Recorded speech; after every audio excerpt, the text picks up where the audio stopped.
Hi friends, this is Alok Singh here. आज मैं जिस चीज़ पर बात करना चाह रहा हूँ वो है पॉजिटिविटी वर्सेस नेगेटिविटी। बहुत ज़्यादा ऐसा देखा जा रहा है समाज में कि बहुत सारे लोग अपनी जो संगति है, जो उनका एटमॉस्फेयर है, जो उनकी कम्युनिटी है, वहाँ पर वो बहुत ज़्यादा इन्फ्लुएंस हो रहे हैं। दोस्तों, जीवन में हमें इस चीज़ का बहुत ज़्यादा ध्यान रखने की ज़रूरत है कि हमारे आसपास कितने नकारात्मक लोग रहते हैं और कितने सकारात्मक लोग रहते हैं। कहते हैं ना कि अगर आप सड़े हुए फलों को एक जगह रख दो और उसके बीच में 10 सड़े फलों के बीच में अगर आपने 2-4 अच्छे फल भी रख दिए तो वो भी सड़ जाएंगे।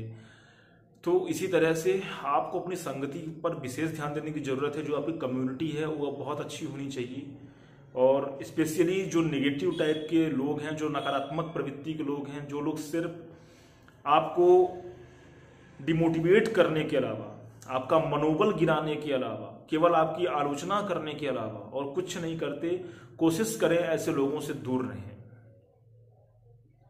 हालांकि कबीर जी ने कहा है कि निंदक नियरे राखिए, आंगन कुटी छवाए, अब बिन साबुन बिन तेल के निर्मल करे सुभाए। कि निंदक को नियरे राखिए, लेकिन वो ऐसे निंदक रहते थे जो खुद की भी कुछ क्वालिटी रखते थे, खुद का भी कुछ ओहदा रखते थे। बट आज के समय में निंदक यानी कि जो नेगेटिव पीपल हैं, जो आलोचक हैं, ऐसे लोग हैं जो आपकी अच्छी क्वालिटीज को भी डिमोटिवेट करेंगे। आपको इस तरीके से वो हरासमेंट या हरास कर देंगे मेंटली कि आपके अंदर जो अच्छी क्वालिटीज है ना, वो भी बाहर नहीं निकल पाएंगी। तो देखिए, 2 चीजें होती हैं, एक होता है रियलिटी और एक होता है कि एक्सपेक्टेशंस।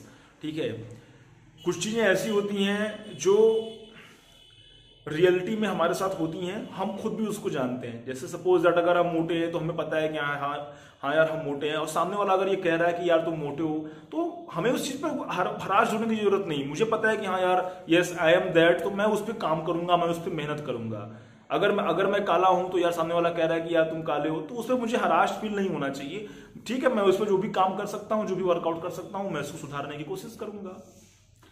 तो कुछ चीजें ऐसी होती हैं जो कि रियलिटी होती हैं और उसका हमें भी पता होता है, सामने वाला बोले चाहे ना बोले, बट हमें भी पता होता है, तो उस पर चलो कोई दिक्कत नहीं।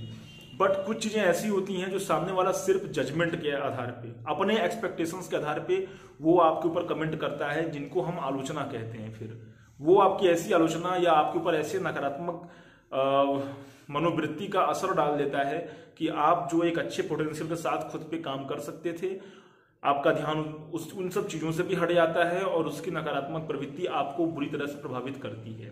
यकीन मानिए, एक फिलॉसफिकल होने के नाते मैं आपसे ये कह सकता हूं, यकीन मानिए मेरा, किसी की भी द्वारा की गई नकारात्मक प्रवृत्ति की बातें जो आपके खिलाफ या आपके साथ की गई हैं, बहुत बुरा असर डालती हैं आपकी मानसिकता पर, आपकी मेंटलिटी पर, आपका साइकोलॉजी पर। तो आपकी साइकोलॉजी ना बिगड़े, मेंटलिटी डिस्टर्ब ना हो, इसलिए इस बात का ख्याल रखें कि अपने नियर अबाउट में अच्छे लोगों के साथ, पॉजिटिव लोगों के साथ, जो आपको प्रमोट करते हैं, जो आपको सपोर्ट करते हैं, जो आपको मोटिवेट करते हैं, ऐसे लोगों के साथ रहें। ऐसे लोगों के साथ ना केवल आप अपने जीवन को सुचारू रूप से और अच्छे ढंग से जी पाएंगे, बल्कि अपने जो भी नए टारगेट्स हैं, नए चीजें हैं जीवन में, उस पर करने के प्रति आप प्रेरणा भी पाएंगे। और नकारात्मक लोगों से जितनी दूरी बना सकते हैं उतनी दूरी बनाकर रखिए। ऐसे लोग सिर्फ आपका, समझ रहे हैं ना, आपका एक जो स्टेबिलिटी है उसको वॉश आउट करने के अलावा और कुछ नहीं कर सकते हैं। तो कोशिश करिए कि नकारात्मक लोगों से दूर रहिए, और रियलिटी जहां पर आपको खुद पता है कि क्या कमियां हैं, क्या मजबूतियां हैं आपकी, उस पर आप काम करिए। जो भी जरूरी है उस पर आप खुद काम करिए। तो यही कहना है, किसी चीज का, किन्हीं भी लोगों का हेडक नहीं लेने का, और अगर कोई नेगेटिव पीपल है तो उससे दूर रहने का। भाई ख्वाजा तेरे करम से जमाने में बात है, बंदे को नाज है कि तू बंदा नवाज है।